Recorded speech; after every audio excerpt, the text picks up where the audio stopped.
at her public school because she just couldn't stand what was happening. But she said, I love teaching.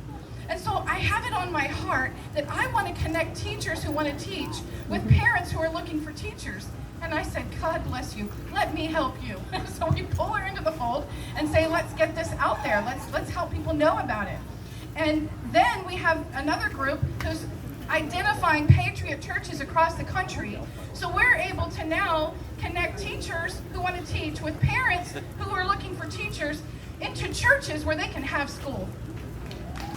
Oh, that's awesome. So we're pretty proud of what we've been able to accomplish, but we also we have a major problem. It's a major problem with mandates. So we have a national network of 500,000 moms and rapidly growing. We're in all 50 states. We have state liaisons in most of them.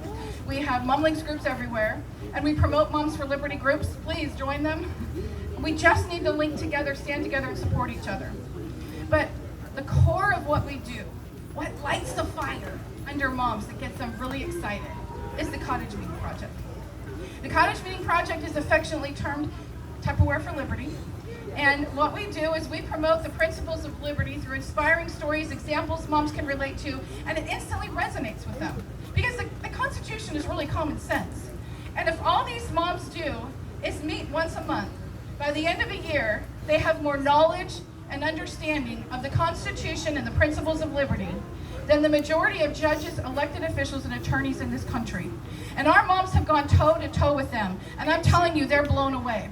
We have had moms sit down with mayors who were adamant about some kind of, there was a specific education program that they were trying to push. The moms came in and they said, well, you know, this is really outside the scope of your authority. By the time they got done talking, he had changed his mind completely, went the other direction, and said, how do you ladies know all this? And they said, it's the Constitution. Have you read it?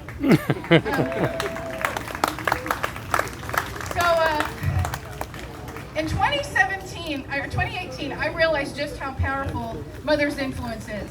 We were involved in the Kavanaugh hearing, and okay, he's become a great disappointment, and I'm sorry I don't have a personal relationship, or I'd certainly tell him how I feel. But we spent 3 weeks living in Washington, D.C., going door to door, talking to these different senators, helping them understand that there are two different voices here. It's not just one. And when they saw, when the women went crazy, and they saw, and then they saw us going, they chose us. But here's the thing. Common sense really is common sense. So the whole entire time that they were asking, is Christine Blasey Ford credible? I was scratching my head going, why do they keep using that word? I actually had to look up in the dictionary to find out if I was looking at, misunderstood the meaning. No, I had it right. So the Wednesday before the vote that they were taking on that Friday, I was on Martha McCullum. And she asked me the same question everybody had been asking. Do you think she's credible? And I said, well, I think she's compelling, but without corroboration and substantiation, it's just a credible story. It's a compelling story. It's not credible. And so a couple hours later, I got a call from a friend at Fox News, and she said, do you have any idea what you've just done? And I'm like, oh no, what did I do? And she said, nobody at Fox is using the word credible. They're all using the word compelling. The next day, every single Republican senator was using the word compelling.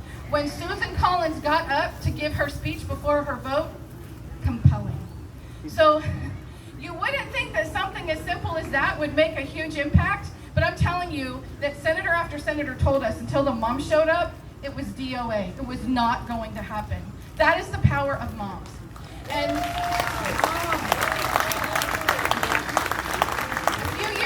our family moved to a new state, and we found out that there was going to be even greater draconian laws on homeschoolers, and I'm a homeschool mom. And so if anybody's familiar with the homeschool community, you just push a button and it's like, fire, So this mom movement, moms unite and get stuff done. So we showed up at this committee hearing in the state legislature. And the committee room holds like about 150 people, and it was standing room only. Every seat was taken. Moms were just filling in every inch of space. We're spilling out into the hallway. And I remember I was sitting in the middle of the second row, and the guy who was sitting beside the chairman leaned over, and he's like, with deer in headlights, what's on the docket today? And the chairman looked at him and he said, I don't know. All I gotta say is whatever they want. We left with everything we want. So I had a mom who came to my house a couple years ago, and she was distraught. Now I'm going to tell you that most of the time people are like, oh, there's that Kimberly, isn't that cute? And they're thinking, like, treat me like a helicopter parent, or I've just got a tinfoil hat, or whatever. But when that moment hits them where they know what's going on, they either call us, email us, or show up at my door. And this mother showed up at my door, tears streaming down her face. She had no idea what to do. Her teacher, her daughter's teacher, her daughter was just barely 10 years old in 5th grade. And her teacher had told the parents, your children are at a higher reading level. And the school library doesn't have the higher reading level books that are at their level of reading. So we're going to put a classroom library in our classroom so that they can have access to higher reading level books. Let me tell you that higher reading level is a code word for violence and graphic sex. And they will tell you, they always use the nice flowery words. This mother, her little 10-year-old daughter, was exposed to a book with a graphic scene of a 12-year-old girl and an attempted rape of a 12-year-old girl by a 60-year-old man. And she said, what should I do? And I said, I'll tell you what you do. You take that book to the school board meeting and you spend your 3 minutes reading. So we had all those moms in Loudon who showed up and they were reading these books. Nobody would believe that this stuff was actually happening, right? Because we wouldn't do anything like that. They show up to read these books, and when it comes on TV, they gotta bleep it out.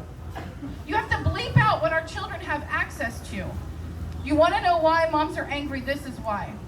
So when the NSBA sent their letter, and then Merrick Garland turned around and you know, if you haven't heard, they literally do have helicopters flying around the school board meetings to check on us parents. And so, mainly moms. I mean, that's who's showing up, right? This is a war on moms. And they fear us. If they didn't fear us, they wouldn't have sent the letter. So their apology was not an apology. They weren't sorry for what they said. They're just trying to calm the waters so we'll go back to the kitchen and leave them alone so they can continue to steal the hearts and minds of our children. And we ain't going away. So we sent out a joint statement signed by over 40 mothers and General Flynn. Several organizations, and General Flynn signed it, God love him, and stating that the DOJ has no constitutional authority to do anything that they're doing. And the NSBA, we now have an action that we are calling out all the mothers across the country. And we went to, this past Wednesday, we had a national press conference in front of the headquarters of the National School Board Association with 15 moms from around the country protesting their actions. And the call of action from us was, when we show up to these school board meetings to protest these things, we're paying for it. Every single one of you are paying for this oppression, because our tax dollars that are paid into the school district, that's public funds. They're using school district money to pay for the membership dues to the Superintendent's Association, the National School Board Association, your state association, your state treasurers association. So we are encouraging mothers to go into your school district, file a public records request to find out, and we have all this information on our website, to find out how much of the money from the district is going to those organizations, and then show up respectfully at the school board meeting and let them know, I'm not sure you knew this, but this is how much money we're spending, and that money should go in the classroom. And it should also go to all those pencils and Kleenexes and paper that we're buying to supply to the classrooms that our tax dollars should already be paying for. How about we send the money there? So I want to tell you the power of a brand as I walk off the stage here, because, if you want to know more about this national movement of mothers that's taken America by storm, I have put flyers down here and cards that you can share, talk all about the cottage meeting, how to get involved, because what we teach, when people ask us, what do you do to counter critical race theory? The same thing we've always done. We tell the real story, the true story of America. And we teach them what their rights are, where those rights come from, and how to effectively exercise them. And one of the most important things we tell them is there is no such thing as a constitutional right, so stop saying it. Because if the Constitution it's a constitutional right, the government gave it to you and the government can take it away. Our rights come from God and the Constitution protects them. So we need to start saying constitutionally protected rights because we stand up to these people, that puts us in a whole higher plane. It also makes a difference when you show up with branding and they see who we are. And I like Moms for Liberty, Moms for America, Sisters for Liberty, Adorable Deplorables. Let's all show up at these school board meetings because then they'll see this is a mighty movement that cannot be stopped. And I'm going to tell you the same thing that I tell everybody when I speak because this is important. And it has to do with every single one of us. We all have children, grandchildren who are affected by this. And we have to stand up and take a stand. When my children and my grandchildren ask me, where were you when the Republic was hanging in the balance, ready to fall?